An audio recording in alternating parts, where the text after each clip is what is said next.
Aku kira hidupku sudah tamat setelah diceraikan suami, dan ditipu habis-habisan oleh ibu angkatku.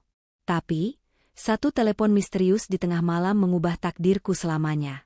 Karena, ternyata, sebelum ceritanya dimulai, silahkan tulis di kolom komentar dari daerah mana saja teman-teman yang menonton cerita ini. Jangan lupa like dan subscribe agar channel ini bisa semakin berkembang dan bisa mempersembahkan cerita yang lebih menarik lagi. Suara dengungan mesin pendingin ruangan menjadi satu-satunya teman bagi Anggita malam itu. Jam dinding digital di sudut ruangan kantor yang luas namun sepi itu sudah menunjukkan pukul 10 malam.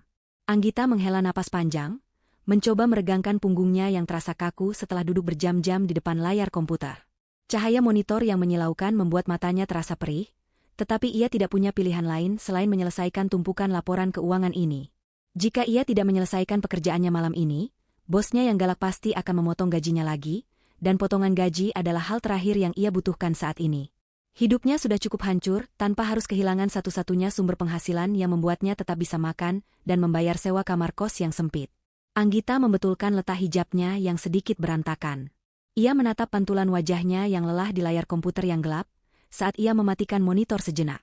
Wajah itu tampak tirus, dengan lingkaran hitam di bawah mata yang menjadi saksi bisu betapa kerasnya ia bekerja untuk bertahan hidup. Bayangan masa lalu kembali menghantuinya di keheningan kantor yang kosong itu. Baru 6 bulan yang lalu ia resmi bercerai dari Rizky, lelaki yang dulu ia cintai namun ternyata hanya benalu yang menghisap darahnya. Rizky bukan hanya suami yang kasar, tetapi juga seorang penipu ulung yang meninggalkan tumpukan utang judi atas nama Anggita. Setiap kali ponselnya berdering dari nomor tak dikenal, jantung Anggita selalu berdegup kencang karena takut itu adalah penagih utang yang akan memaki atau mengancamnya. Belum cukup penderitaan itu, Anggita juga harus menerima kenyataan pahit tentang Ibu Darti. Wanita yang ia panggil ibu sejak kecil, wanita yang ia kira telah menyelamatkannya dari panti asuhan dan membesarkannya dengan kasih sayang, ternyata adalah dalang di balik kehancuran hidupnya. Ibu Darti telah memanipulasi Anggita selama bertahun-tahun, menguras tabungan hasil kerja keras Anggita dengan alasan sakit-sakitan yang ternyata palsu, dan bahkan bersekongkol dengan Rizky untuk menggadaikan sertifikat tanah warisan kecil yang Anggita beli dengan susah payah. Setelah semua hartanya habis, Ibu Darti mengusirnya begitu saja, mengatakan bahwa Anggita hanyalah anak pungut yang tidak tahu diuntung. Rasa sakit dikhianati oleh orang yang dianggap sebagai ibu kandung jauh lebih perih daripada perceraiannya. Kini, Anggita benar-benar sebatang kara di dunia yang kejam ini. Tiba-tiba, ponsel tua miliknya yang tergeletak di atas meja bergetar hebat, memecah keheningan malam. Anggita tersentak kaget, jantungnya seolah berhenti berdetak sesaat. Ia menatap layar ponsel itu dengan waspada. Nomor yang tertera di sana tidak tersimpan dalam kontaknya. Pikirannya langsung melayang pada para penagih utang yang beringas. Tangannya gemetar saat ia ragu-ragu untuk mengangkatnya. Namun, dering telepon itu terus berlanjut, seolah mendesak dan tidak sabar. Dengan memberanikan diri, Anggita menekan tombol hijau dan menempelkan ponsel itu ke telinganya, bersiap mendengar bentakan kasar. "Halo," suara Anggita terdengar lirih dan parau. Namun, suara yang menjawabnya bukanlah suara kasar preman penagih utang. Itu adalah suara seorang pria yang terdengar tegas, berwibawa, namun menyiratkan kepanikan yang tertahan. Pria itu langsung berbicara tanpa basa-basi. "Apakah ini benar dengan saudari Anggita? Saya Mayor Hardy, ajudan pribadi Jenderal Atmaja. Saya menghubungi Anda karena keadaan darurat. Jenderal Atmaja sedang sekarat di Rumah Sakit Pusat Angkatan Darat. Beliau ingin menemui Anda sekarang juga." Anggita terdiam, keningnya berkerut bingung. Ia merasa ini pasti salah sambung atau mungkin modus penipuan baru. Ia tidak kenal siapa itu Jenderal Atmaja. Lingkungan pergaulannya hanyalah karyawan biasa dan pedagang pasar, bukan jenderal militer. "Maaf, Pak, Anda pasti salah orang," jawab Anggita dengan nada lelah namun sopan. "Saya Anggita, tapi saya tidak kenal siapa Jenderal Atmaja. Saya anak yatim piatu. Orang tua saya sudah meninggal sejak saya masih kecil, dan saya tidak punya kerabat seorang jenderal. Tolong jangan ganggu saya sedang bekerja." Anggita hendak memutus sambungan telepon itu, tetapi suara di seberang sana kembali terdengar, kali ini lebih mendesak dan penuh permohonan. "Tunggu, tolong jangan ditutup. Saya tahu ini terdengar gila, tapi saya tidak salah orang. Jenderal Atmaja menyebut nama Anda berkali-kali dalam igauannya. Beliau memegang foto Anda. Waktu beliau tidak banyak, saudari Anggita. Saya mohon, sebagai permintaan terakhir seorang pahlawan negara yang sedang meregang nyawa, datanglah." Mobil jemputan sudah saya kirim ke lokasi kantor Anda berdasarkan pelacakan sinyal ponsel ini. Kata-kata pria yang mengaku Mayor Hardy itu membuat bulu kuduk Anggita meremang. Ada ketulusan dan urgensi dalam suaranya yang sulit untuk diabaikan. Rasa penasaran mulai menyusup ke dalam hati Anggita, mengalahkan rasa takut dan lelahnya. Bagaimana mungkin seorang jenderal memiliki fotonya? Mengapa seorang petinggi militer mencarinya di saat-saat terakhir? Anggita berjalan menuju jendela kantor dan mengintip ke bawah. Benar saja, di depan lobi gedung kantornya yang sepi, sebuah mobil sedan hitam mengkilap dengan plat nomor militer sudah terparkir, mesinnya menyala menunggu. Pemandangan itu membuat Anggita sadar bahwa ini bukan lelucon. Dengan langkah ragu namun didorong oleh dorongan hati yang tak bisa dijelaskan, Anggita membereskan barang-barangnya. Ia turun ke lobi, di mana seorang sopir berseragam rapi langsung membukakan pintu mobil untuknya tanpa banyak bertanya. Perjalanan menuju rumah sakit terasa seperti mimpi. Anggita duduk diam di kursi belakang yang empuk, memandang jalanan Jakarta yang mulai lengang. Pikirannya berkecamuk. Apakah ini jebakan Rizky? Apakah Ibu Darti merencanakan sesuatu yang jahat lagi? Namun, melihat kegagahan mobil ini dan sikap sopir yang sangat profesional, rasanya tidak mungkin Rizky atau Ibu Darti mampu menyewa fasilitas semewah ini. Sesampainya di rumah sakit, Anggita disambut oleh suasana yang berbeda dari rumah sakit biasa. Penjagaan sangat ketat. Beberapa tentara berseragam lengkap berjaga di pintu masuk lobi VVIP. Begitu Anggita turun dari mobil, seorang pria tegap dengan seragam perwira mendekat. Wajahnya keras namun matanya memancarkan kelegaan saat melihat Anggita. Pria itu memperkenalkan diri sebagai Mayor Hardy, orang yang meneleponnya tadi. Tanpa banyak bicara, Mayor Hardy menggiring Anggita melewati lorong-lorong rumah sakit yang dingin dan berbau antiseptik kuat. Langkah kaki mereka menggema di lantai marmer yang bersih. Jantung Anggita berdegup semakin kencang seiring mereka mendekati sebuah pintu ganda yang besar di ujung lorong. Mayor Hardy berhenti di depan pintu itu, menatap Anggita dengan tatapan yang sulit diartikan, campuran antara rasa hormat dan kesedihan. "Persiapkan diri Anda," bisik Mayor Hardy pelan sebelum membuka pintu berat itu. Anggita menelan ludah, meremas ujung blazernya yang lusuh. Ia melangkah masuk ke dalam ruangan VVIP itu. Ruangan itu sangat luas. Lebih mirip kamar hotel bintang 5 daripada kamar rawat inap, namun dipenuhi dengan berbagai peralatan medis canggih yang berbunyi berirama. Di tengah ruangan, terbaring sosok tubuh yang tampak rapuh di atas ranjang besar. Anggita melangkah mendekat dengan perlahan, kakinya terasa berat. Di atas ranjang itu, terbaring seorang pria tua dengan wajah pucat pasi. Selang oksigen menutupi sebagian wajahnya, dan berbagai kabel menempel di dada bidangnya yang kini terlihat kurus. Pria itu, Jenderal Atmaja, tampak sedang tidur, namun napasnya terdengar berat dan tersendat-sendat. Anggita berdiri di samping ranjang, menatap wajah asing itu. Ia merasa tidak mengenali pria ini sama sekali. Ia hendak berbalik dan mengatakan kepada Mayor Hardy bahwa ini benar-benar kesalahan besar, bahwa ia tidak seharusnya berada di sini. Namun, saat Anggita hendak berbalik, matanya menangkap sesuatu yang membuat seluruh tubuhnya kaku seketika. Jantungnya seolah berhenti berdetak, dan napasnya tertahan di tenggorokan. Tangan kiri sang jenderal yang terbebas dari infus, tampak menggenggam erat sebuah benda. Jemarinya yang keriput dan lemah itu melingkari sebuah kalung perak dengan liontin berbentuk bulan sabit yang unik, dengan ukiran kecil yang sangat spesifik di bagian ujungnya. Dunia Anggita seakan runtuh saat itu juga. Tangannya sendiri secara refleks meraba lehernya di balik hijab, menarik keluar sebuah kalung yang selalu ia pakai sejak ia bisa mengingat. Kalung milik Anggita memiliki liontin berbentuk bintang. Anggita tahu betul cerita tentang kalung itu. Itu adalah satu-satunya benda yang ia miliki saat ia ditemukan di panti asuhan dulu, satu-satunya penghubung dengan masa lalunya yang gelap. Ia pernah diberitahu bahwa kalung bintang itu adalah pasangan dari kalung bulan sabit, sebuah set perhiasan yang ditempa khusus. Dan kini, di tangan pria asing yang sekarat ini, kalung pasangannya berada. Bentuknya, ukurannya, bahkan jenis peraknya sama persis. Itu bukan kebetulan. Itu tidak mungkin kebetulan. Air mata mulai menggenang di pelupuk mata Anggita tanpa ia sadari. Ia menatap wajah Jenderal Atmaja lagi, kali ini dengan pandangan yang berbeda, mencari kemiripan, mencari jawaban. Perlahan, kelopak mata Jenderal Atmaja bergerak. Pria tua itu membuka matanya yang sayu. Pandangannya kabur pada awalnya. Namun ketika matanya menangkap sosok Anggita yang berdiri mematung di sampingnya, sorot matanya berubah. Ada kilatan pengenalan, kerinduan, dan rasa sakit yang mendalam di sana. Tangan jenderal yang memegang kalung itu bergerak lemah, mencoba menggapai Anggita. Bibirnya yang kering bergerak-gerak di balik masker oksigen, mencoba mengucapkan sesuatu. Anggita, yang masih syok, secara naluriah mendekatkan telinganya ke wajah sang jenderal. Suara pria itu sangat lemah, hanya berupa bisikan yang menyerupai desis angin, namun terdengar jelas di telinga Anggita seperti sambaran petir. Akhirnya, bisik Jenderal Atmaja dengan air mata yang menetes dari sudut matanya, "Kau pulang, putriku." Kata-kata itu menggantung di udara, berat dan penuh makna, menghantam kesadaran Anggita dengan kekuatan yang melumpuhkan. Putriku. Satu kata yang selama 25 tahun ini menjadi misteri terbesar dalam hidupnya, kini terucap dari bibir seorang pria yang sedang meregang nyawa. Anggita mundur selangkah, kakinya gemetar hebat hingga ia harus berpegangan pada tiang infus agar tidak ambruk.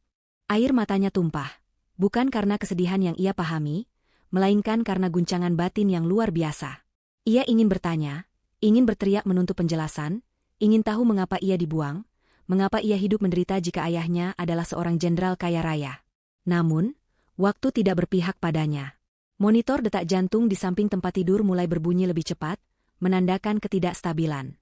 Jenderal Atmaja menatap Anggita dengan tatapan lekat, seolah ingin merekam wajah putrinya untuk terakhir kalinya sebelum ia pergi selamanya. Ia memaksakan sebuah senyum tipis, senyum penuh penyesalan sekaligus kelegaan. Tangannya yang memegang kalung bulan sabit itu terulur, menjatuhkan kalung itu ke telapak tangan Anggita yang dingin. "Maafkan ayah," desisnya sekali lagi, suaranya makin memudar seiring dengan napasnya yang makin berat. "Jaga dirimu, Anggita. Jangan biarkan mereka mengambil hakmu." Itu adalah kalimat terakhir yang keluar dari mulut Jenderal Atmaja. Detik berikutnya, suara panjang dan melengking dari mesin monitor memenuhi ruangan. Garis hijau di layar berubah menjadi datar. Anggita terpekik tertahan, menutup mulutnya dengan tangan. Pintu ruangan terbuka kasar, dan segerombolan dokter serta perawat berhamburan masuk, mencoba melakukan tindakan resusitasi. Mayor Hardy menarik Anggita mundur ke sudut ruangan, melindunginya dari kesibukan medis yang kacau itu. Anggita hanya bisa menatap nanar saat tubuh ayah kandungnya terguncang oleh alat pacu jantung. Namun ia tahu, jauh di lubuk hatinya, bahwa ayahnya sudah pergi. Pertemuan pertama mereka sekaligus menjadi perpisahan terakhir. Rasa hampa yang aneh menyelimuti hatinya. Ia baru saja menemukan akarnya, namun akar itu langsung tercabut di depan matanya. Beberapa menit kemudian, dokter menggelengkan kepala dan melepaskan masker oksigen. Waktu kematian dicatat. Jenderal Atmaja telah tiada. Suasana hening sejenak, sebelum akhirnya digantikan oleh isak tangis yang terdengar palsu dari arah pintu masuk. Anggita menoleh dan melihat sekelompok orang berpakaian mewah menyerbu masuk ke dalam ruangan. Mereka adalah kerabat jauh Jenderal Atmaja. Ada seorang wanita parubaya dengan riasan tebal yang menangis histeris sambil memeluk kaki jenazah, dan beberapa pria berjas yang tampak sibuk berbisik-bisik satu sama lain dengan wajah tegang namun mata yang liar mencari sesuatu. Mereka adalah para sepupu dan keponakan jauh jenderal yang selama ini hidup dari belas kasihan sang jenderal. Anggita belum pernah melihat mereka, tetapi ia bisa merasakan aura ketidaksukaan yang memancar dari mereka saat mata mereka mendarat padanya. "Siapa perempuan gembel ini?" tanya salah satu wanita muda yang menatap Anggita dengan jijik, memindai penampilan Anggita yang sederhana, dengan rok kerja yang sudah pudar warnanya dan sepatu yang agak lecet. "Kenapa ada orang asing di ruang VVIP saat paman meninggal?" "Mayor Hardy, usir dia. Jangan biarkan orang luar mencuri barang-barang berharga paman." Mayor Hardy melangkah maju, berdiri tegap di depan Anggita seolah menjadi tameng hidup. Wajahnya dingin dan keras saat ia menatap kerabat-kerabat yang tamak itu. "Jaga bicara kalian," suara Mayor Hardy menggelegar, membuat ruangan itu seketika hening. Wanita ini bukan orang asing. Dia adalah tamu kehormatan Jenderal Atmaja. Dan mulai saat ini, dia berada di bawah perlindungan saya. Pernyataan itu membuat para kerabat saling berpandangan bingung dan curiga. Namun sebelum mereka sempat memprotes lebih lanjut, seorang pria tua berkacamata tebal dengan setelan jas hitam rapi masuk ke ruangan sambil membawa sebuah tas kulit. Dia adalah Pak Burhan, pengacara pribadi Jenderal Atmaja yang sangat disegani. Pak Burhan membuka tasnya dan mengeluarkan sebuah dokumen bersegel merah. Ia menatap seluruh orang di ruangan itu, lalu pandangannya berhenti pada Anggita dengan tatapan hormat. "Sesuai dengan protokol darurat yang diinstruksikan oleh almarhum Jenderal Atmaja, saya akan membacakan inti dari wasiat beliau sekarang juga, di hadapan saksi dan keluarga," ucap Pak Burhan tegas. Para kerabat langsung merapat, mata mereka berbinar penuh keserakahan, berharap nama mereka disebut sebagai penerima warisan. Berdasarkan tes DNA yang telah dilakukan secara rahasia seminggu yang lalu melalui sampel rambut yang diambil oleh tim intelijen Mayor Hardy, lanjut Pak Burhan, telah terkonfirmasi dengan tingkat keakuratan 99,9% bahwa wanita ini, Anggita, adalah putri kandung Jenderal Atmaja yang hilang 25 tahun lalu. Ruangan itu gempar. Teriakan ketidakpercayaan dan protes meledak. Anggita sendiri terbelalak kaget. Jadi, mereka sudah mengawasinya? Mereka sudah mengambil sampel DNA-nya tanpa ia sadari? Pak Burhan mengangkat tangannya, meminta ketenangan. Oleh karena itu, sesuai hukum dan wasiat mutlak, Anggita ditetapkan sebagai ahli waris tunggal atas seluruh aset bergerak dan tidak bergerak milik Jenderal Atmaja, termasuk rumah utama, saham perusahaan, dan dana deposito, dengan syarat Anggita harus menandatangani penerimaan warisan ini dalam waktu 30 hari. Kerabat lain tidak mendapatkan bagian apapun kecuali dana santunan kecil yang sudah ditentukan. Wajah-wajah para kerabat itu memerah padam karena marah. Mereka menatap Anggita bukan lagi dengan jijik, melainkan dengan kebencian yang mendalam. Anggita, yang masih memegang erat kalung bulan sabit dan bintang yang kini bersatu di tangannya, merasa dunia di sekelilingnya berputar. Ia, Anggita yang kemarin dikejar penagih utang, kini menjadi pemilik kekayaan yang tak terbayangkan. Sementara itu, di sebuah rumah kontrakan sempit dan lembab di pinggiran kota yang kumuh, sebuah televisi tabung tua menyiarkan berita selah. Rizky sedang duduk bersila di lantai, menyuapkan mie instan ke mulutnya dengan kasar. Di sampingnya, Ibu Darti sedang menghitung uang receh hasil kembalian belanja, wajahnya masam karena uang mereka semakin menipis. Tiba-tiba, tayangan berita menampilkan liputan langsung dari depan rumah sakit militer. Narator berita menyebutkan tentang wafatnya Jenderal Atmaja, dan desas-desus ditemukannya ahli waris yang hilang. Kamera menyorot sekilas ke arah pintu lobi rumah sakit yang terbuka, di mana Mayor Hardi sedang mengawal seorang wanita berhijab keluar menuju mobil. Rizky tersedak mie instan yang sedang dikunyahnya. Ia memicingkan mata, mendekatkan wajahnya ke layar televisi yang bersemut itu. Matanya membelalak lebar. Itu Anggita. Teriak Rizky, menunjuk layar dengan garpu plastiknya. Ibu Darti menoleh cepat, menyipitkan matanya yang rabun. Hah? Si anak pungut itu? Mana mungkin? Jangan ngawur kamu, Rizky. Anggita itu gembel, mana mungkin masuk berita bareng jenderal. Bantah Ibu Darti ketus. Tapi kemudian, layar televisi menampilkan foto close-up wajah Anggita yang diambil oleh paparazzi dari jarak jauh, dengan judul berita besar di bawahnya, Putri yang hilang ditemukan, pewaris tunggal kekayaan triliunan rupiah. Sendok di tangan Ibu Darti terjatuh ke lantai, berdenting nyaring. Wajah tua yang keriput itu perlahan berubah, dari kaget menjadi seringai licik yang mengerikan. Matanya yang tadi redup kini bersinar oleh ketamakan yang luar biasa. Ia menatap Rizky yang juga sedang menyeringai lebar. Rizky, panggil Ibu Darti dengan suara yang tiba-tiba menjadi manis, seolah ia tidak pernah mengusir Anggita. Sepertinya kita harus menjenguk mantan istrimu. Kasihan dia. Pasti dia kesepian sendirian mengurus harta sebanyak itu. Kita adalah keluarganya, kan? Kita harus membantunya, menghabiskan uang itu. Rizky tertawa, tawa yang jahat dan penuh rencana busuk. Benar, Bu. Anggita itu bodoh dan lemah. Dulu aku bisa menipunya sampai habis. Sekarang pun pasti bisa. Kita akan kaya raya, Bu. Kita akan ambil semuanya dari dia.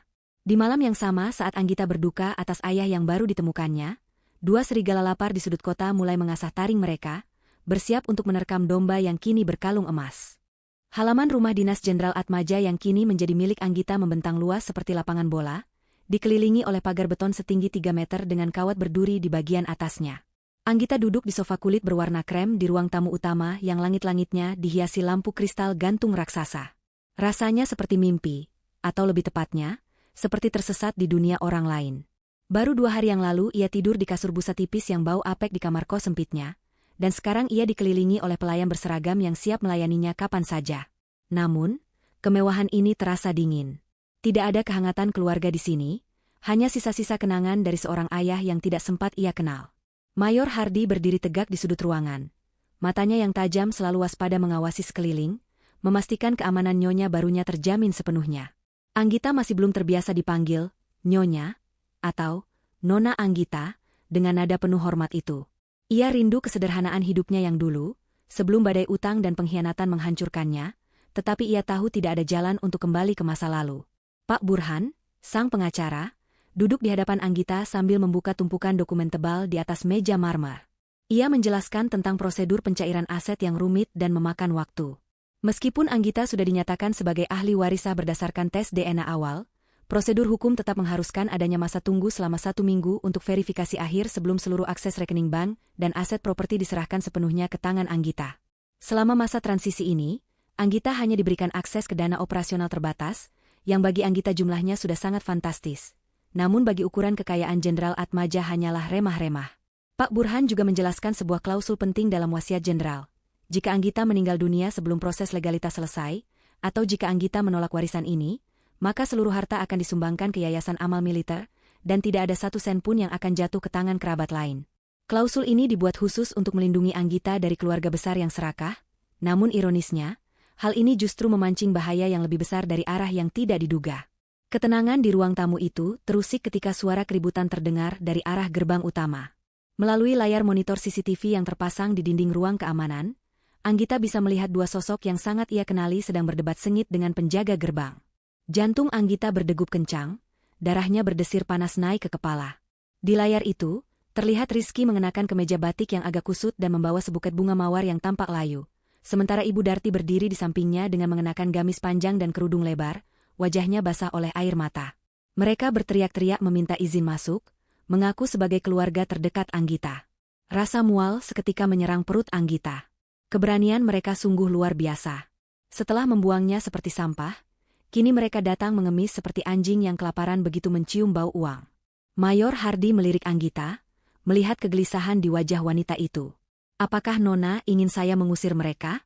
Saya bisa memerintahkan penjaga untuk menyeret mereka pergi sekarang juga, tawar Mayor Hardi dengan nada dingin. Namun, Anggita terdiam sejenak. Ada bagian kecil dalam dirinya yang masih naif, bagian yang merindukan sosok ibu, bagian yang pernah mencintai Rizky dengan tulus. Ia ingin tahu seberapa rendah mereka bisa bersandiwara. Dengan suara bergetar namun tegas, Anggita menggeleng. Biarkan mereka masuk, Mayor. Aku ingin mendengar apa yang ingin mereka katakan. Aku ingin melihat wajah mereka di hadapanku. Mayor Hardi tampak tidak setuju. Namun ia mengangguk patuh dan memberi instruksi melalui radio komunikasinya. Beberapa menit kemudian, pintu ruang tamu terbuka. Rizky dan Ibu Darti melangkah masuk dengan ragu-ragu. Mata mereka langsung membelalak takjub melihat kemewahan interior rumah itu. Mulut Rizky sedikit terbuka saat melihat lukisan-lukisan mahal di dinding dan perabot antik yang bernilai miliaran. Namun, begitu mata mereka bertemu dengan tatapan dingin Anggita, mereka langsung mengubah ekspresi wajah menjadi penuh penyesalan yang dibuat-buat.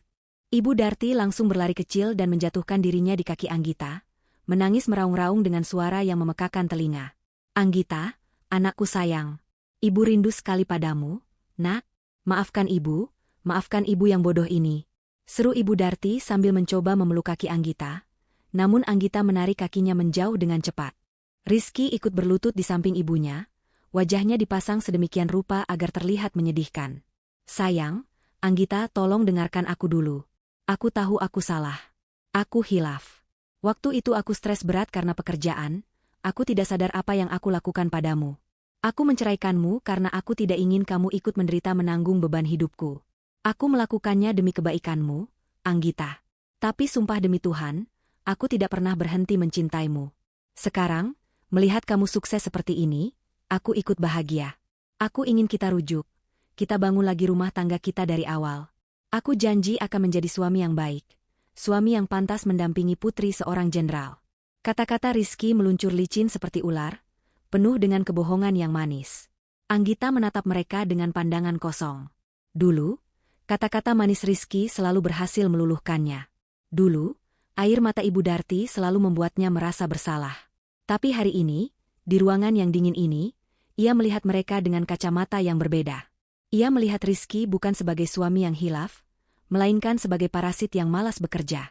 Ia melihat Ibu Darti bukan sebagai ibu yang penyayang, melainkan sebagai wanita tua yang manipulatif. Kamu bilang demi kebaikanku? Tanya Anggita pelan, suaranya tajam menusuk. Kamu menceraikanku saat aku sakit dan tidak punya uang sepeser pun. Kamu membiarkan penagih utang menerorku setiap hari. Dan kamu, ibu, kamu mengusirku dari rumah yang sertifikatnya aku tebus dengan gaji pertamaku. Di mana letak kasih sayang itu saat aku kelaparan di jalanan minggu lalu? Ibu Darti mengangkat wajahnya, air matanya masih mengalir deras, namun matanya bergerak liar mencari alasan. Itu semua salah paham. Nak, ibu dihasut tetangga. Ibu sedang sakit pikiran waktu itu. Ibu merawatmu sejak bayi, Anggita. Ibu yang memungutmu, memberimu makan, menyekolahkanmu. Ingatlah jasa-jasa ibu, nak. Air susu jangan dibalas dengan air tuba. Ibu ini satu-satunya keluarga yang kamu punya di dunia ini. Darah memang lebih kental dari air, tapi keringat ibu yang membesarkanmu juga berharga. Ibu Darti mulai memainkan kartu, jasa membesarkan anak. Senjata pamungkas yang selama ini selalu berhasil membuat Anggita tunduk. Hati Anggita sedikit goyah. Bagaimanapun juga, ingatan masa kecilnya bersama Ibu Darti tidak semuanya buruk. Ada momen-momen di mana mereka tertawa bersama, makan sepiring berdua. Rasa bersalah yang ditanamkan Ibu Darti selama bertahun-tahun mulai tumbuh kembali. Mungkin mereka benar-benar menyesal? Mungkin uang ini bisa mengubah mereka menjadi baik? Anggita menunduk, meremas tangannya yang berkeringat. Melihat keraguan Anggita, Rizky menyeringai tipis dan perlahan bangkit, hendak memegang bahu Anggita untuk melancarkan rayuan terakhirnya. Namun, sebelum tangan kotor Rizky menyentuh bahu Anggita, sebuah tangan kekar menepisnya dengan kasar. Mayor Hardi berdiri di antara mereka, tatapannya menyala penuh amarah. Cukup sandiwaranya, hardik Mayor Hardi. Ia melemparkan sebuah map berwarna biru ke atas meja. Map itu terbuka, memperlihatkan foto-foto Rizky sedang berjudi di sebuah kasino ilegal dan bukti tagihan utang yang menumpuk hingga miliaran rupiah. Anggita menatap foto-foto itu dengan terkejut. Tanggal yang tertera di foto itu adalah kemarin malam. Saat Rizky seharusnya sedang menyesal dan memikirkan Anggita, dia justru sedang berjudi, mempertaruhkan uang yang bahkan belum ia miliki. Kalian datang ke sini bukan karena cinta atau penyesalan, lanjut Mayor Hardi dengan suara yang membuat nyali Rizky menciut. Kalian datang karena Rizky punya utang jatuh tempo 3 hari lagi kepada rentenir yang mengancam akan membunuhnya. Kalian butuh uang Nona Anggita untuk menyelamatkan nyawa kalian sendiri. Dan kau, Ibu Darti. Mayor Hardi menatap wanita tua itu dengan jijik. Tim intelijen saya menemukan fakta bahwa kau tidak pernah mengadopsi Anggita secara resmi. Kau menculiknya dari rumah sakit bersalin 25 tahun lalu, saat terjadi kebakaran kecil. Kau bukan penyelamat, kau adalah penculik. Anggita ternganga. Napasnya tercekat. Fakta tentang penculikan itu menghantamnya lebih keras daripada pengkhianatan Rizky. Jadi, selama ini ia hidup bersama orang yang memisahkannya dari orang tua kandungnya? Ibu Darti pucat pasi, mulutnya terkunci rapat. Rahasianya terbongkar. Rizky yang panik melihat situasi yang tidak menguntungkan langsung menarik tangan ibunya. Ini fitnah. Ayo, Bu, kita pergi. Anggita sudah dicuci otaknya oleh tentara ini. Kita tidak butuh uang haram ini. Teriak Rizky sambil menyeret ibunya keluar dengan langkah tergesa-gesa, ketakutan melihat pistol di pinggang Mayor Hardi. Anggita hanya bisa menatap kepergian mereka dengan tubuh gemetar, air mata kemarahan mulai menetes membasahi pipinya. Ia sadar sekarang, musuhnya bukanlah orang asing, melainkan masa lalunya sendiri. Keesokan harinya, suasana hati Anggita masih kacau balau, namun ia memaksakan diri untuk tetap tegar. Ia memutuskan untuk mengunjungi rumah lamanya, kontrakan kumuh tempat ia dan Rizky dulu tinggal, serta rumah peta Ibu Darti yang kini kosong karena mereka berdua diusir oleh pemilik kontrakan. Anggita ingin mengambil beberapa barang pribadinya yang tertinggal, terutama ijazah dan beberapa foto masa kecil yang mungkin bisa menjadi petunjuk lebih lanjut tentang masa lalunya. Mayor Hardi bersikeras untuk menemani dengan satu peleton pengawal, namun Anggita menolak secara halus. Ia merasa risih jika harus pergi ke kampung kumuh dengan iring-iringan mobil mewah dan tentara bersenjata lengkap.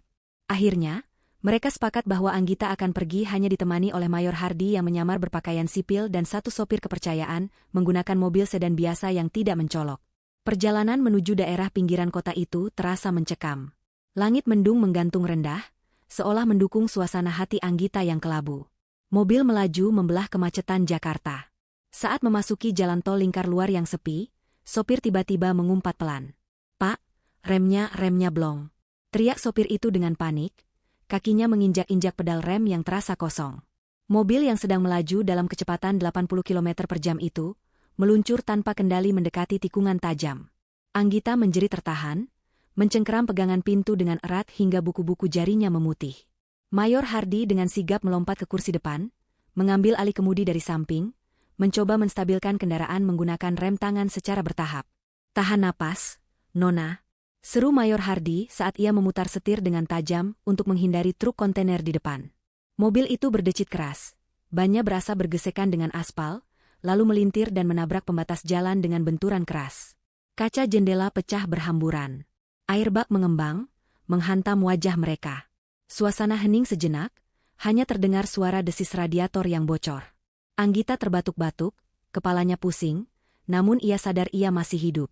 Mayor Hardy segera memeriksa keadaannya. "Anda terluka?" tanyanya dengan nada cemas yang tidak bisa disembunyikan. Anggita menggeleng lemah, hanya ada goresan kecil di dahinya. Mereka keluar dari mobil yang ringsek itu dengan susah payah. Mayor Hardy segera memeriksa bagian bawah mobil dan menemukan selang rem yang terpotong rapi. "Ini bukan kecelakaan," geramnya, rahangnya mengeras menahan amarah. "Ada yang menyabotase mobil ini saat diparkir di garasi Manshahn semalam. Ini peringatan keras.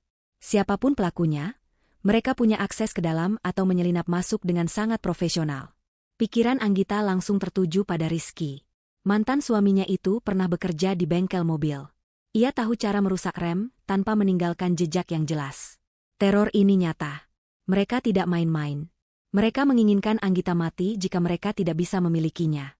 Meskipun syok, Anggita bersikeras untuk melanjutkan tujuannya.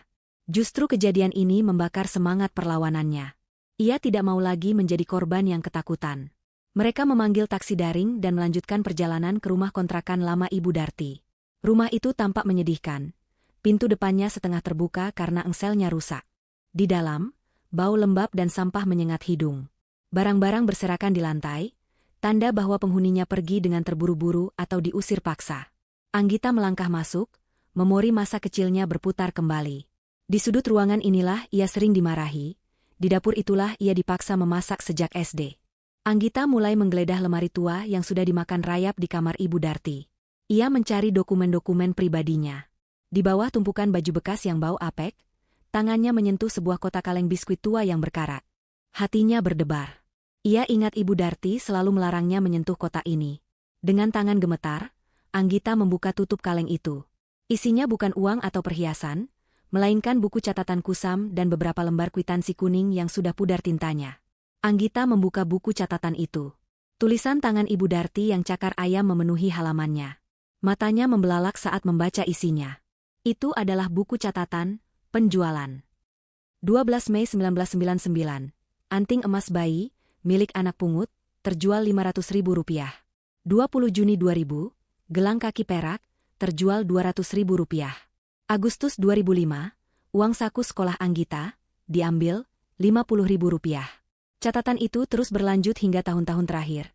Mencatat setiap sen yang dicuri Ibu Darti dari Anggita, bahkan mencatat rencana-rencana jahatnya. Di halaman terakhir, tertulis sebuah rencana busuk. Buat Anggita cerai sama Rizky. Bikin dia miskin biar mau kerja di tempat bos rentenir. Rizky setuju asal dapat bagian 30%. Air mata Anggita menetes. Tapi kali ini bukan air mata kesedihan. Itu adalah air mata kemurkaan yang murni. Dadanya sesak oleh rasa benci yang meluap-luap.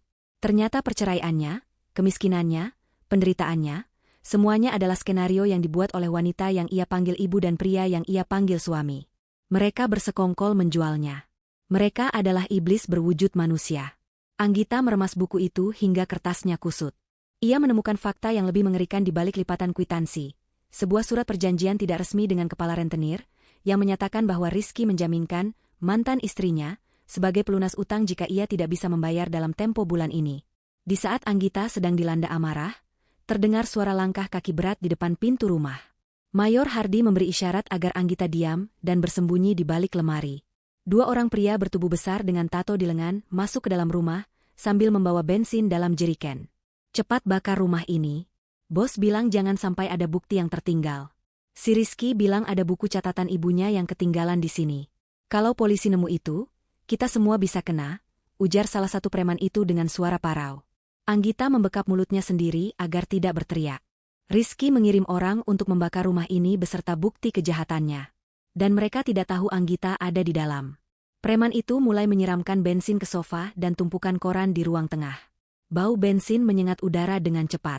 Salah satu preman menyalakan korek api kecil menari-nari di ujung pemantik, siap melahap segalanya. Nyawa Anggita kini berada di ujung tanduk, terperangkap di dalam rumah kayu yang sebentar lagi akan menjadi neraka api. Mayor Hardy, yang bersembunyi di balik bayangan pintu dapur, menarik napas panjang. Ia tahu ia harus bertindak cepat dan senyap. Ia tidak membawa senjata api karena sedang menyamar, hanya pisau lipat kecil dan kemampuan bela diri tangan kosong. Satu gerakan salah, dan tempat ini akan meledak bersama mereka semua di dalamnya. Saat preman itu hendak melempar korek api, Mayor Hardy melompat keluar dari bayangan, menendang tangan preman itu hingga korek apinya terlempar jauh ke sudut ruangan yang belum tersiram bensin. Perkelahian hidup dan mati pun dimulai di tengah genangan bensin yang mematikan. Anggita mengintip dari celah lemari, melihat ajudan ayahnya bertarung melawan dua orang berbadan raksasa demi melindunginya. Saat itulah, sesuatu dalam diri Anggita berubah total. Rasa takutnya lenyap, digantikan oleh tekad baja. Ia bukan lagi Anggita yang lemah. Ia adalah Putri Jenderal Atmaja. Ia melihat sebuah vas bunga dari tanah liat yang berat di atas lemari. Dengan napas memburu, Anggita menggenggam vas itu, menunggu momen yang tepat untuk ikut bertarung, bukan sebagai korban, tapi sebagai penyintas yang siap membalas dendam. Vas bunga tanah liat yang berat itu melayang di udara dan menghantam kepala bagian belakang salah satu preman yang sedang bergulat dengan Mayor Hardy. Suara benturan keras terdengar, diikuti oleh erangan kesakitan saat tubuh besar itu ambruk ke lantai, tidak sadarkan diri. Mayor Hardy, yang mendapatkan celah, segera melumpuhkan preman kedua dengan tendangan memutar yang telak ke arah rahang. Kedua penjahat itu terkapar di tengah bau bensin yang menyengat. Tanpa membuang waktu, Mayor Hardy menarik tangan Anggita dan membawa mereka berlari keluar dari rumah tua itu, tepat saat api mulai menjilat gorden jendela. Mereka baru saja mencapai jarak aman ketika api membesar dengan cepat, melahap struktur kayu yang lapuk itu. Anggita berdiri terengah-engah, menatap kobaran api yang menghanguskan sisa-sisa masa lalunya. Di tangannya, ia masih mendekap erat kaleng biskuit berisi buku catatan Ibu Darti, satu-satunya bukti yang berhasil ia selamatkan. Malam itu, di bawah cahaya api yang menari-nari, Anggita bersumpah tidak akan lagi lari. Ia akan berhenti menjadi mangsa dan mulai menjadi pemburu. Keesokan harinya, Anggita melancarkan rencana balasan. Ia tidak langsung menyerahkan bukti itu ke polisi. Ia ingin menghancurkan Rizky dan Ibu Darti sampai ke akar-akarnya, membuat mereka membuka topeng mereka sendiri. Dengan bantuan tim rias profesional yang disewa oleh manajemen warisan jenderal, Anggita mengubah penampilannya. Wajahnya yang dulu kusam kini bersinar terawat, balutan hijab sutra mahal menggantikan kerudung instan yang lusuh, dan gamis rancangan desainer membalut tubuhnya dengan elegan. Namun, perubahan terbesar ada pada matanya. Tidak ada lagi sorot mata takut atau ragu. Anggita menghubungi Rizky, berpura-pura suara dan sikapnya masih lemah lembut seperti dulu. Ia meminta maaf atas kejadian di rumah sakit dan mengundang Rizky serta Ibu Darti untuk makan malam perdamaian di sebuah restoran privat mewah yang ia sewa sepenuhnya. Rizky dan Ibu Darti tentu saja menelan umpan itu bulat-bulat. Bagi mereka, Anggita tetaplah wanita bodoh yang mudah dimanipulasi dengan sedikit kata-kata manis.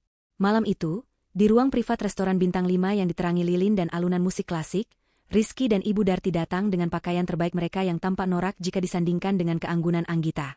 Anggita menyambut mereka dengan senyum manis yang sebenarnya terasa dingin.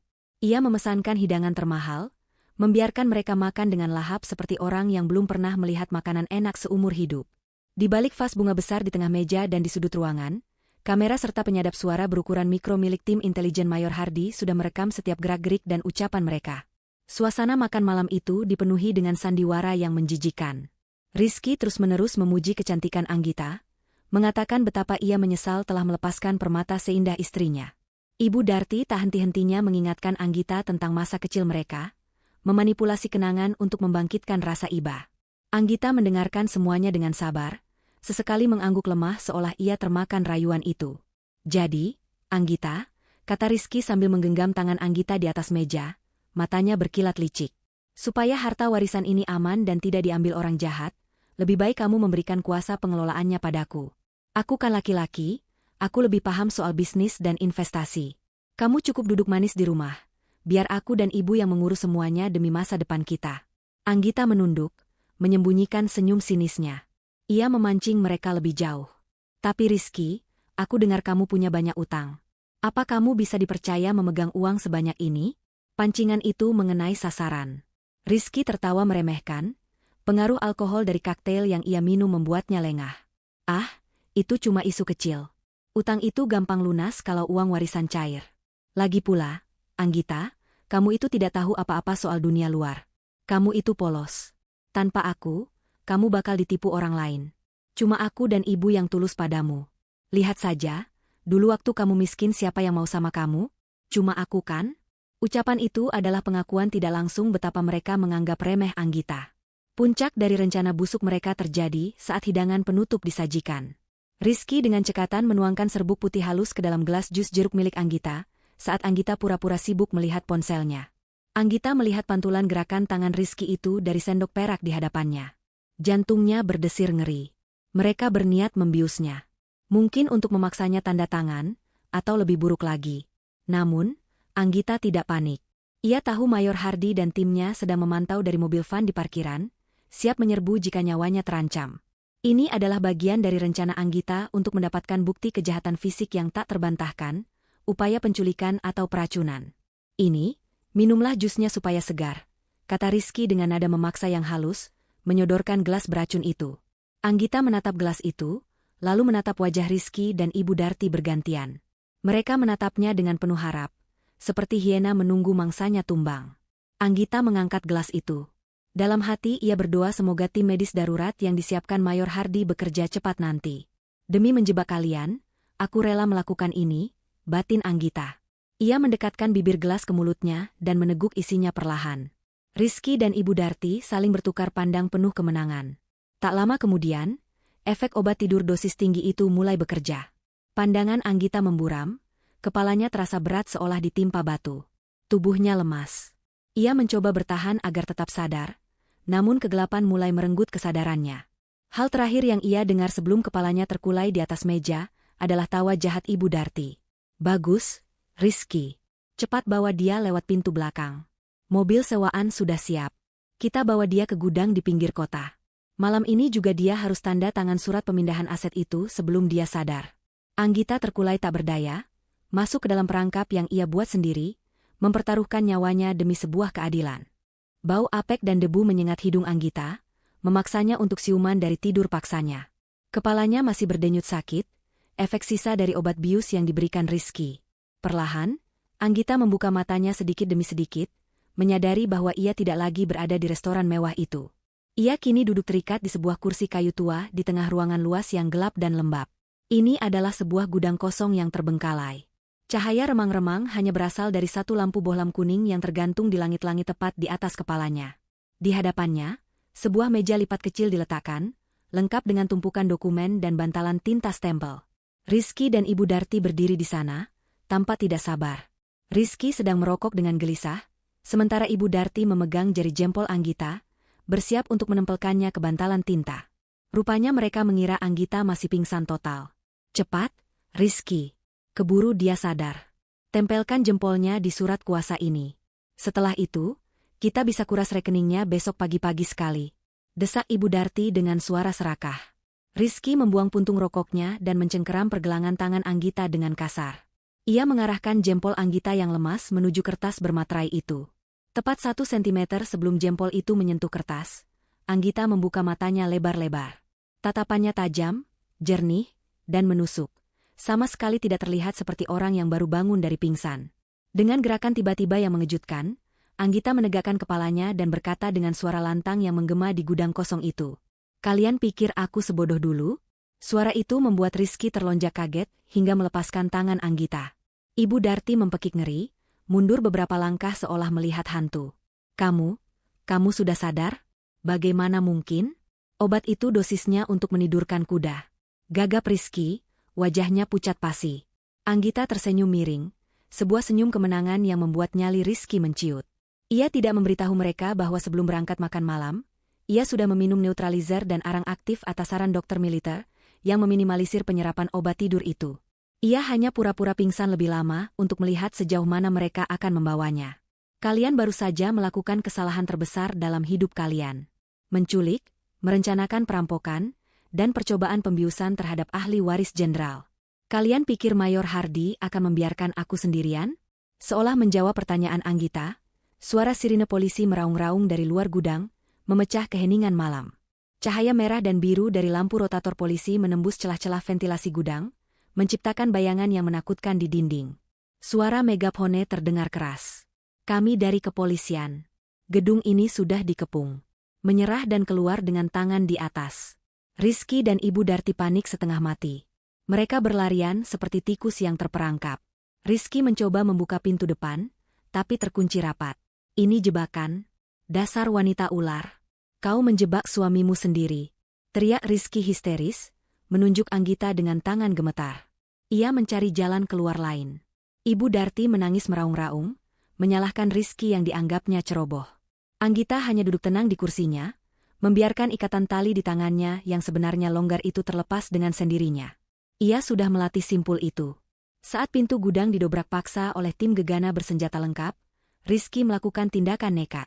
Ia menarik Ibu Darti dan berlari menuju pintu belakang gudang yang menuju ke arah sungai kotor. Tembakan peringatan meletus di udara. Dor!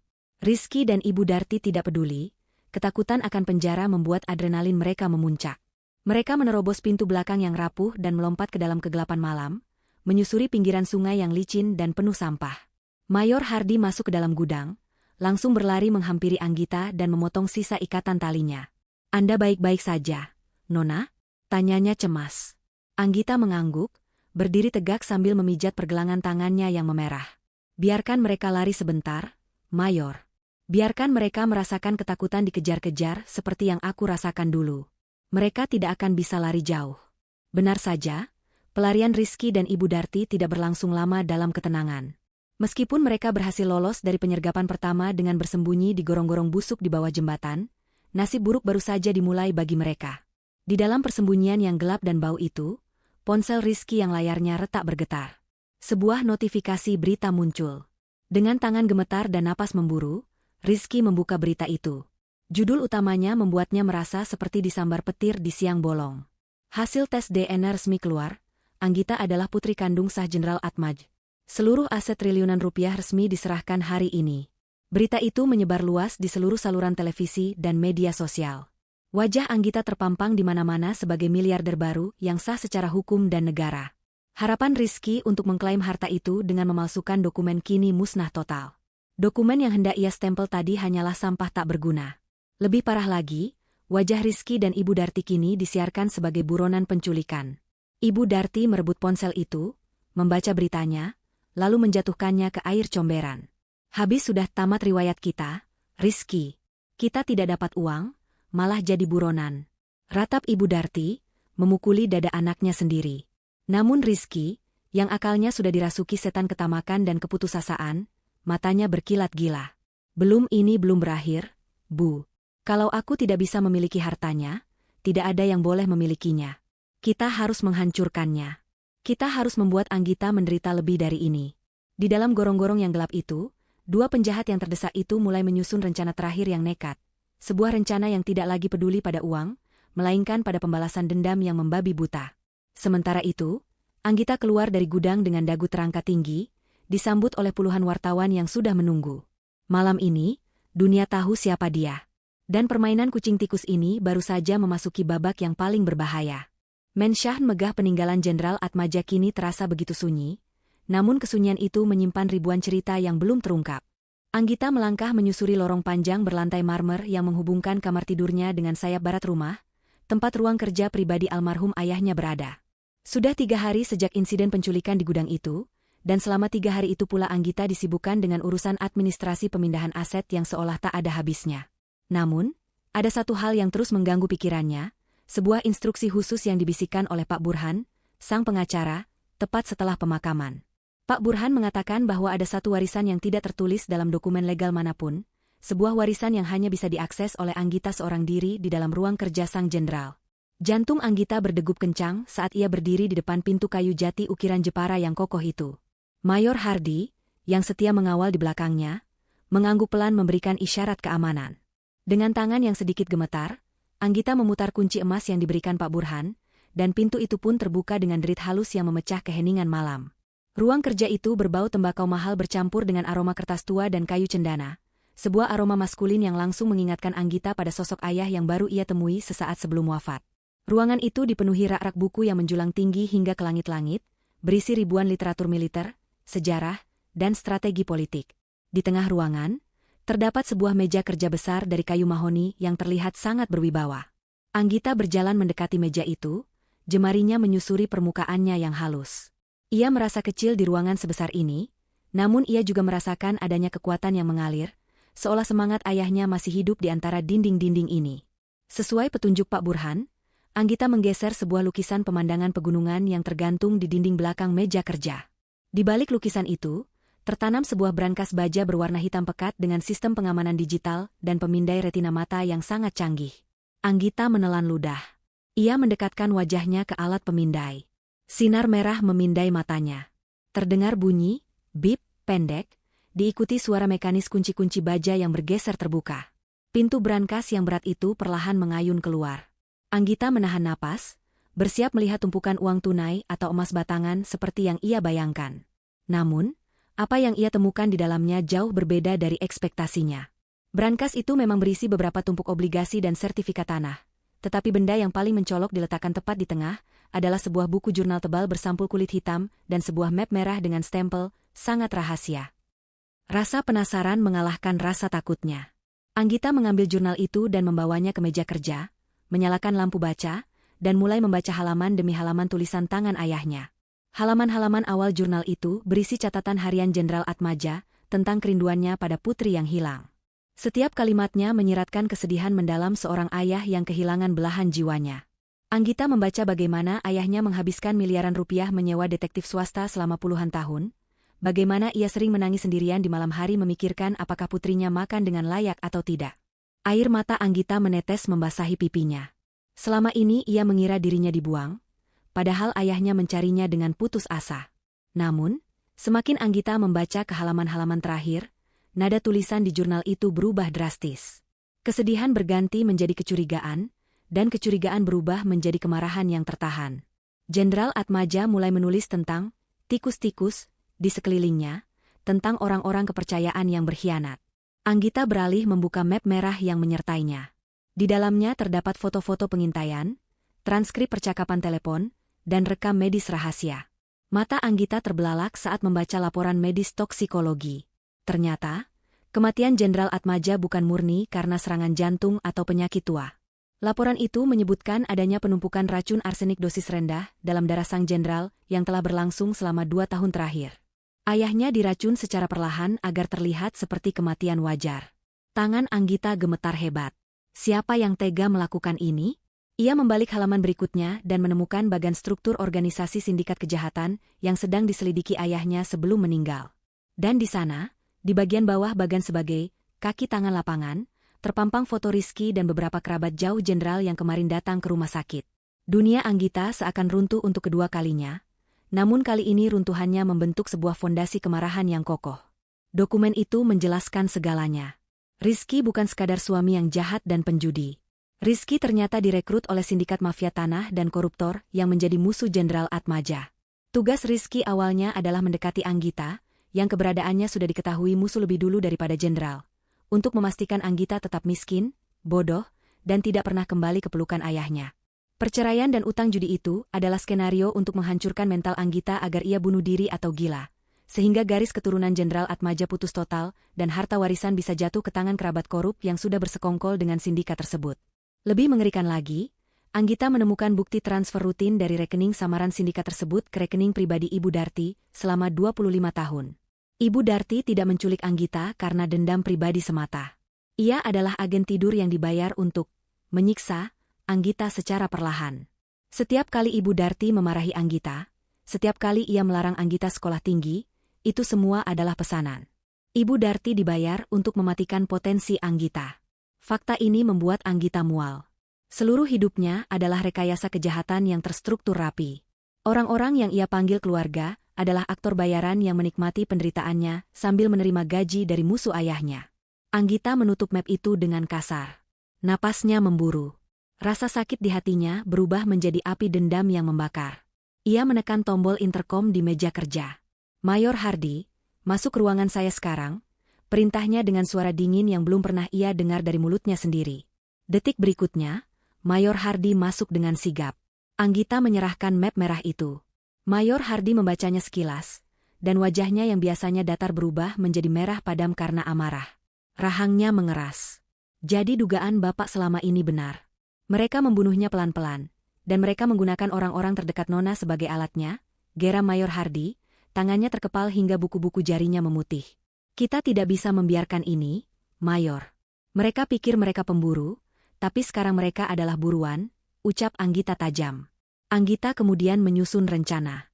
Ia menggunakan data dalam brankas itu untuk melakukan serangan balik yang mematikan secara finansial. Malam itu juga, Anggita memerintahkan tim pengacara dan akuntan forensik untuk membekukan semua aset sindikat yang terhubung dengan Rizky.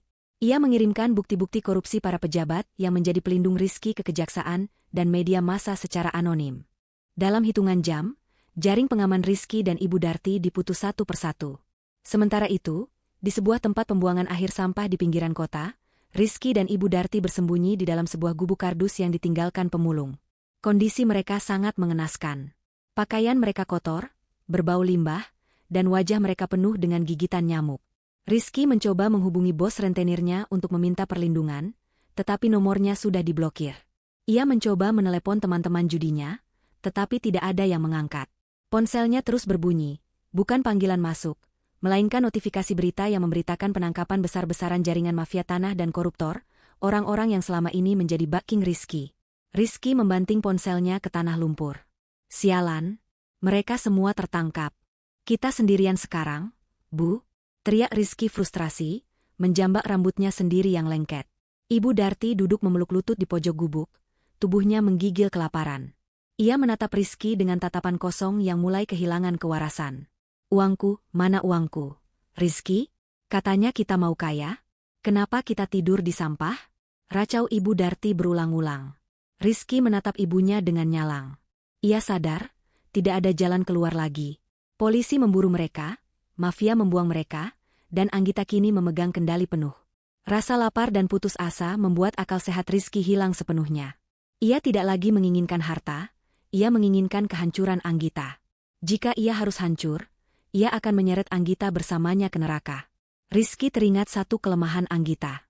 Meski Anggita kini kaya dan berkuasa, ia masih memiliki hati yang lembut untuk orang-orang dari masa lalunya yang benar-benar tulus. Rizky ingat pada Sari, teman satu kantor Anggita yang sering membela Anggita saat ditagih utang. Sari adalah satu-satunya teman yang Anggita miliki saat susah. Rizky menyeringai lebar, memperlihatkan gigi-giginya yang kuning kotor, sebuah seringai setan yang mengerikan di tengah kegelapan malam. Bu, bangun, bisik Rizky serak. Kita punya satu pekerjaan terakhir. Kita akan pancing Anggita keluar dari istananya. Kita akan buat dia datang sendiri kepada kita, dan kali ini, aku pastikan dia tidak akan pulang bernyawa.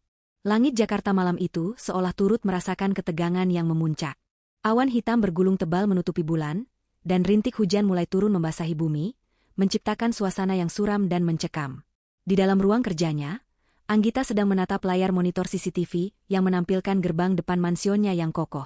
Tiba-tiba, ponsel pribadinya, nomor lama yang sengaja ia aktifkan kembali untuk memancing Rizky, berdering nyaring. Layar ponsel itu menampilkan nama, Sari. Jantung Anggita mencelos. Sari adalah sahabat baiknya, satu-satunya orang yang tulus padanya di kantor lama. Mengapa Sari menelepon selarut ini? Halo, Sari, ada apa? Tanya Anggita cepat, nada khawatirnya tak bisa disembunyikan. Namun, suara yang menjawab bukanlah suara ceria Sari, melainkan suara berat dan serak yang sangat ia benci. Halo, istriku sayang. Apa kabar hidup barumu di Istana Emas? Suara Rizky terdengar menggema, diiringi suara desu ombak dan angin kencang di latar belakang. Darah Anggita mendidih. Rizky, di mana Sari? Kenapa ponselnya ada padamu? Bentak Anggita. Terdengar suara jeritan tertahan seorang wanita di seberang sana, diikuti suara tamparan keras. Tolong, Anggita. Jangan datang. Ini jebakan, teriak Sari sebelum suaranya dibungkam paksa. Dengar baik-baik, Nyonya Besar, desis Rizky. Datanglah ke dermaga tua Tanjung Priok, gudang nomor 4. Datang sendiri. Jangan bawa polisi, jangan bawa ajudanmu yang sok jagoan itu. Kalau aku lihat ada satu saja sirine polisi atau bayangan tentara, aku pastikan temanmu ini akan menjadi umpan hiu malam ini juga. Kau punya waktu 1 jam. Bawa sertifikat hak milik Menshan itu dan surat pernyataan pelepasan harta warisan yang sudah kau tanda tangani. Rizky memutus sambungan telepon sepihak. Anggita membanting ponselnya ke meja, napasnya memburu cepat. Ia tahu ini jebakan bunuh diri, tapi ia tidak bisa membiarkan Sari mati karenanya. Mayor Hardi yang berdiri di sampingnya langsung bereaksi. Nona, Anda tidak boleh pergi. Ini jelas perangkap. Biarkan tim taktis yang bergerak. Kami bisa melumpuhkan mereka tanpa membahayakan Anda. Anggita menggeleng tegas, matanya memancarkan keberanian yang membuat Mayor Hardi terdiam. Tidak, Mayor. Rizky mengenalmu. Jika dia melihatmu, Sari mati. Aku harus pergi ke sana untuk mengalihkan perhatiannya. Tapi aku tidak akan pergi dengan tangan kosong. Siapkan tim penembak jitu di perimeter luar. Jangan bergerak sampai aku beri kode. Aku akan menghadapi iblis-iblis itu sendiri. 1 jam kemudian, mobil sedan hitam yang dikemudikan Anggita memasuki area pelabuhan tua yang terbengkalai. Tempat itu seperti kota mati. Kontainer-kontainer berkarat bertumpuk tinggi membentuk labirin besi, dan lampu jalan yang remang-remang berkedip-kedip menyeramkan. Anggita memarkir mobilnya jauh dari gudang nomor 4, lalu berjalan kaki menembus hujan yang semakin deras. Air hujan membasahi hijab dan pakaiannya, menyamarkan air mata ketegangan yang mengalir di pipinya. Angin laut yang kencang menampar wajahnya, membawa bau amis dan solar. Setiap langkah kakinya di atas aspal basah terasa berat, seolah ia sedang berjalan menuju tiang gantungan. Namun, ia terus melangkah, memegang erat tas dokumen di tangannya yang sebenarnya bukan berisi sertifikat, melainkan salinan bukti kejahatan Rizky yang ia temukan di brankas. Anggita tiba di depan gudang nomor 4 yang pintu besinya terbuka setengah. Di dalamnya, diterangi oleh lampu sorot kapal yang menyilaukan, Rizky berdiri sambil memegang pisau komando besar yang diarahkan ke leher Sari. Sari terikat di sebuah kursi besi, mulutnya disumpal kain, matanya terbelalak ketakutan. Di samping mereka, Ibu Darti berdiri memegang jeriken bensin, wajahnya tampak liar dan tidak terawat, rambutnya yang biasanya tertutup rapi kini berantakan keluar dari kerudungnya yang miring. Akhirnya sang putri raja turun dari tahtanya, seru Rizky dengan tawa mengejek. Lempar tas itu ke sini. Anggita berhenti 10 meter dari mereka. Ia mengangkat tas dokumen itu tinggi-tinggi. Lepaskan Sari dulu, baru aku berikan tas ini. Teriak Anggita melawan suara angin. Rizky menggeleng. Kau tidak dalam posisi menawar. Anggita, sini atau temanmu mati. Rizky menekan pisau itu sedikit hingga darah segar menetes dari leher Sari. Anggita memekik tertahan. Jangan. Oke. Aku lempar. Anggita melemparkan tas itu ke arah kaki Rizky. Dengan mata berbinar serakah, Ibu Darti langsung menyambar tas itu. Ia membukanya dengan tangan gemetar, berharap melihat sertifikat tanah dan surat berharga. Namun, saat ia menarik keluar isinya, wajahnya berubah pucat pasi. Ini apa? Ini bukan sertifikat. Ini kertas-kertas sampah. Apa ini? Teriak Ibu Darti histeris sambil menghamburkan kertas-kertas itu. Kertas-kertas itu adalah foto otopsi Jenderal Atmaja, bukti transfer uang darah yang diterima Ibu Darti, dan catatan medis racun arsenik. Anggita menatap mereka dengan tajam, suaranya tenang namun menggelegar penuh wibawa. Itu adalah tiket kalian ke neraka. Aku tahu semuanya. Aku tahu kalian membunuh ayahku. Aku tahu kalian meracuninya selama 2 tahun. Aku tahu kalian dibayar untuk menghancurkan hidupku. Permainan sudah selesai, Rizky. Tidak ada harta untuk kalian, hanya ada penjara seumur hidup atau hukuman mati. Pengungkapan itu membuat Rizky terdiam sejenak. Rahasianya yang paling gelap terbongkar. Wajahnya memerah padam, urat-urat lehernya menonjol. Rasa malu dan amarah bercampur menjadi satu ledakan emosi yang tak terkendali. Kau wanita iblis. Kau pikir kau bisa menang dariku? Teriak Rizky sambil mendorong Sari, hingga kursi besinya terguling. Ia tidak lagi peduli pada Sandra. Ia berlari menerjang ke arah Anggita dengan pisau teracung, berniat membunuh Anggita saat itu juga. Anggita tidak lari. Selama beberapa hari terakhir, Mayor Hardi telah memberinya kursus kilat bela diri taktis untuk situasi darurat. Saat Rizky mengayunkan pisaunya secara membabi buta, Anggita menghindar ke samping dengan gesit, menangkap pergelangan tangan Rizky, dan menggunakan momentum lari Rizky untuk membantingnya ke aspal keras. Brak! Tubuh Rizky menghantam tanah dengan keras. Pisau terlepas dari genggamannya. Namun Rizky yang gila karena amarah segera bangkit dan menendang perut Anggita. Anggita terhuyung mundur, rasa sakit yang luar biasa menjalar di perutnya. Rizky menerjang lagi, mencekik leher Anggita dengan kedua tangannya yang kuat. Mati kau! Mati! Umpat Rizky sambil menekan ibu jarinya ke tenggorokan Anggita. Anggita megap-megap mencari udara, pandangannya mulai gelap. Di kejauhan, Ibu Darti tertawa histeris melihat anak angkatnya sekarat, sambil menuangkan bensin ke sekeliling mereka, berniat membakar semuanya bersama-sama. Tepat saat kesadaran Anggita hampir hilang, terdengar suara tembakan memecah udara. Dor! Sebuah peluru bersarang tepat di bahu kanan Rizky. Rizky menjerit kesakitan dan melepaskan cengkeramannya. Ia jatuh terguling memegangi bahunya yang berdarah. Dari balik kegelapan kontainer, Mayor Hardi dan tim taktis muncul dengan senjata terarah. Jatuhkan senjata. Tiarap! Teriak Mayor Hardi. Anggita terbatuk-batuk, menghirup udara rakus. Ia melihat Rizky yang mengerang kesakitan di tanah, masih mencoba merangkak ke arah pisau yang terjatuh. Namun Anggita, dengan sisa tenaganya, berdiri dan menendang pisau itu jauh-jauh. Ia menatap mantan suaminya yang kini terkapar tak berdaya di kakinya.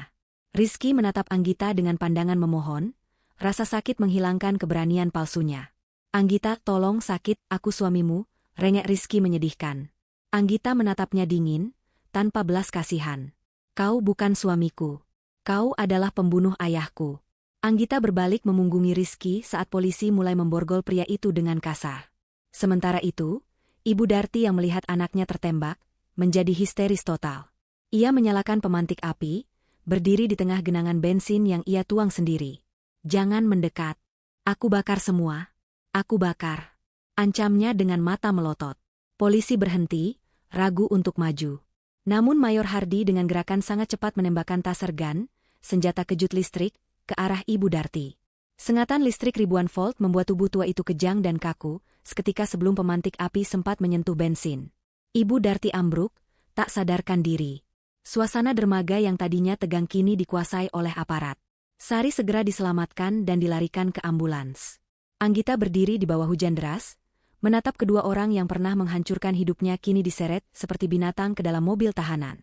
Rizky menangis meraung-raung, sementara Ibu Darti digotong dalam keadaan pingsan. Saat mobil polisi hendak berangkat, Ibu Darti yang mulai sadar mendongakkan kepalanya dari jendela mobil, matanya menatap Anggita dengan kebencian abadi. Kau pikir ini selesai? Hah? Kau pikir kau menang? Aku sudah memasang bom di mobilmu. Meledak kau? Meledak? Teriaknya parau sebelum kaca jendela dinaikkan paksa oleh polisi. Anggita terdiam menatap mobilnya yang terparkir jauh di sana. Ancaman itu terasa nyata. Apakah teror ini belum berakhir? Ancaman terakhir Ibu Darti tentang bom di mobil Anggita menggantung di udara malam yang dingin, bercampur dengan deru hujan dan suara sirine polisi yang memekakkan telinga. Anggita berdiri mematung di tengah dermaga, matanya terpaku pada mobil sedan hitamnya yang terparkir jauh di ujung jalan pelabuhan yang gelap. Meskipun Ibu Darti mengatakannya dalam keadaan histeris dan setengah gila, Anggita tidak bisa mengabaikan kemungkinan itu. Wanita tua itu telah terbukti mampu melakukan kejahatan yang terencana dan sistematis selama 25 tahun. Mayor Hardy segera memerintahkan tim penjinak bom dari unit Gegana untuk mengamankan area. Anggita ditarik mundur ke jarak aman, berlindung di balik dinding beton gudang sementara robot penjinak bom bergerak perlahan mendekati mobilnya. Menit demi menit berlalu dengan sangat lambat, terasa seperti jam. Anggita menahan napas, membayangkan jika mobil itu benar-benar meledak, maka satu-satunya kendaraan yang penuh kenangan saat ia pertama kali dijemput ayahnya akan hangus tak bersisa. Setelah pemeriksaan yang menegangkan selama 30 menit, kepala tim Gegana memberikan sinyal aman. Ternyata, tidak ada bom aktif. Yang ditemukan di bawah sasis mobil hanyalah rangkaian kabel semrawut yang dihubungkan dengan jam weker bekas, dan beberapa batang dinamit palsu yang terbuat dari lilin merah. Itu hanyalah gertakan terakhir. Sebuah teror psikologis yang dirancang untuk menghantui Anggita bahkan setelah mereka tertangkap. Ibu Darti ingin Anggita hidup dalam ketakutan selamanya. Mengetahui hal itu, Anggita justru merasa lega sekaligus semakin muak. Bahkan di saat-saat terakhir kebebasannya, wanita yang pernah ia panggil ibu itu masih mencoba menanamkan benih trauma. Namun malam ini, Anggita memutuskan bahwa benih itu tidak akan pernah tumbuh. Ia melangkah menuju mobil polisinya, melihat Ibu Darti yang kini siuman dan meronta-ronta dalam borgol, berteriak-teriak tentang hartanya yang hilang. Anggita menatapnya sekilas, lalu membuang muka, seolah melihat sampah yang tidak berharga. Bulan-bulan berikutnya adalah masa persidangan yang panjang dan melelahkan, namun Anggita menghadapinya dengan kepala tegak. Ia menyewa tim pengacara terbaik, bukan untuk memelintir hukum, melainkan untuk memastikan keadilan ditegakkan setegak-tegaknya. Rizky dan Ibu Darti didakwa dengan pasal berlapis: penculikan anak, pemalsuan dokumen negara, percobaan pembunuhan berencana, penipuan, hingga keterlibatan dalam sindikat pencucian uang. Di ruang sidang, Rizky tampak kurus kering dan berantakan. Ia mencoba memainkan sandiwara sebagai korban yang dipaksa ibunya, menangis buaya di depan hakim. Namun, Anggita mematahkan semua itu dengan memutar rekaman suara dari restoran malam itu, di mana Rizky dengan jelas terdengar merencanakan pembiusan dan pembunuhan karakter Anggita. Wajah Rizky pucat pasi saat rekaman itu menggema di ruang sidang. Hakim mengetuk palu dengan keras, menjatuhkan vonis maksimal: penjara seumur hidup tanpa kemungkinan pembebasan bersyarat untuk kedua terdakwa. Kehidupan di dalam penjara menjadi neraka dunia yang sesungguhnya bagi Rizky dan Ibu Darti, sebuah karma yang mereka ukir sendiri. Rizky ditempatkan di blok sel yang paling keras. Sial baginya, di blok yang sama, mendekam pula bos rentenir yang dulu ia tipu. Sang bos rentenir ternyata tertangkap dalam operasi pembersihan sindikat yang dipicu oleh data dari Anggita. Ketika Rizky masuk ke dalam sel itu dengan membawa kasur tipisnya, ia disambut oleh seringai mengerikan dari mantan bosnya yang dendam kesumat. Setiap malam, jeritan Rizky terdengar sayup-sayup dari balik jeruji besi. Ia tidak dibunuh, karena kematian dianggap terlalu mudah. Ia dijadikan budak. Rizky yang dulu sombong dan suka main tangan pada Anggita, kini dipaksa menjadi tukang bersih-bersih toilet penjara menggunakan sikat gigi. Wajahnya yang dulu ia banggakan untuk memikat wanita kini penuh lebam dan bekas luka permanen. Ia tidur di lantai dingin yang basah, memakan sisa makanan narapidana lain, dan hidup dalam ketakutan konstan setiap detiknya. Sementara itu, nasib Ibu Darti tidak kalah mengerikan. Ia ditempatkan di sel wanita, namun bukan sel biasa. Karena ia terbukti melakukan penculikan bayi dan menyiksa anak angkatnya selama puluhan tahun, ia menjadi musuh bersama bagi para narapidana wanita lainnya, terutama mereka yang berstatus ibu. Tidak ada kejahatan yang lebih dibenci di penjara wanita, selain menyakiti anak kecil. Ibu Darti dikucilkan, makanannya sering diludahi, dan tidak ada satupun orang yang mau berbicara dengannya. Isolasi sosial dan tekanan mental membuat kewarasan Ibu Darti yang sudah retak akhirnya hancur total. Ia mulai berbicara sendiri. Ia mengumpulkan kerikil dan sobekan kertas koran di sudut selnya, menyusunnya dengan rapi, dan meyakini bahwa itu adalah tumpukan uang dan sertifikat tanah. Ia akan marah dan mencakar siapa saja yang mencoba menyentuh harta karun, sampahnya itu. Wanita yang gila harta itu akhirnya mendapatkan hartanya. Namun hanya dalam bentuk ilusi yang menyedihkan di dalam kepalanya yang sakit. 1 tahun setelah vonis, Anggita memutuskan untuk mengunjungi mereka 1 kali saja. Ini bukan untuk balas dendam, melainkan untuk penutupan batin. Ia datang ke penjara dengan mengenakan pakaian sederhana namun elegan, didampingi Mayor Hardy. Saat ia melihat Rizky di balik kaca pembatas, ia nyaris tidak mengenali mantan suaminya itu. Rizky tampak seperti kakek-kakek, giginya ompong karena dipukuli, dan jalannya pincang. Saat melihat Anggita, Rizky langsung menangis histeris, menempelkan tangannya ke kaca. "Anggita, tolong aku suamimu, keluarkan aku dari sini. Aku akan jadi budakmu, tolong," rengeknya tanpa harga diri. Anggita menatapnya datar, tanpa emosi, tanpa kebencian, hanya rasa kasihan yang dingin. "Kamu bukan suamiku, Rizky. Suamiku sudah mati saat dia mencoba menjualku. Nikmatilah rumah barumu." Anggita berbalik pergi, meninggalkan Rizky yang meraung-raung memanggil namanya hingga diseret petugas. Kemudian Anggita menemui Ibu Darti di bangsal gangguan jiwa penjara. Wanita tua itu sedang duduk bersila di lantai, menghitung sobekan bungkus nasi bungkus dengan wajah serius. 1 juta, 2 juta, 10 miliar gumamnya berulang-ulang. Anggita berdiri di pintu sel, menatap wanita yang mencuri masa kecilnya. Ibu Darti menoleh, namun tatapannya kosong. Ia tidak mengenali Anggita. "Kamu siapa? Mau minta uangku? Pergi. Ini uangku. Jangan ambil," teriak Ibu Darti sambil mendekap sampah itu erat-erat. Anggita menghela napas panjang, beban berat di dadanya terangkat. Tidak ada gunanya membenci orang gila. Hukuman Tuhan jauh lebih pedih daripada apapun yang bisa dilakukan manusia. "Aku memaafkanmu, Bu," bisik Anggita pelan, lebih untuk dirinya sendiri. "Tapi aku tidak akan pernah melupakan apa yang kau lakukan." Setelah kunjungan itu, Anggita kembali ke Menshan. Pak Burhan, sang pengacara, sudah menunggunya dengan senyum lebar. Ia membawa sebuah kabar yang menjadi puncak dari segala warisan Jenderal Atmaja. "Nona Anggita, aset-aset bermasalah sudah kita bersihkan. Namun ada satu hal yang belum sempat saya sampaikan karena menunggu situasi aman. Jenderal Atmaja meninggalkan sebuah pulau pribadi di Kepulauan Timur yang tidak tercatat dalam aset publik. Pulau itu bukan tempat liburan biasa. Di sana terdapat tambang emas legal yang dikelola dengan prinsip pelestarian lingkungan. Hasilnya ditabung dalam dana abadi untuk Anda. Nilainya?" Pak Burhan menyerahkan secari kertas berisi deretan angka 0 yang sangat panjang. Anggita tertegun. Ia bukan lagi sekadar kaya. Ia kini memiliki kekuatan finansial untuk mengubah dunia.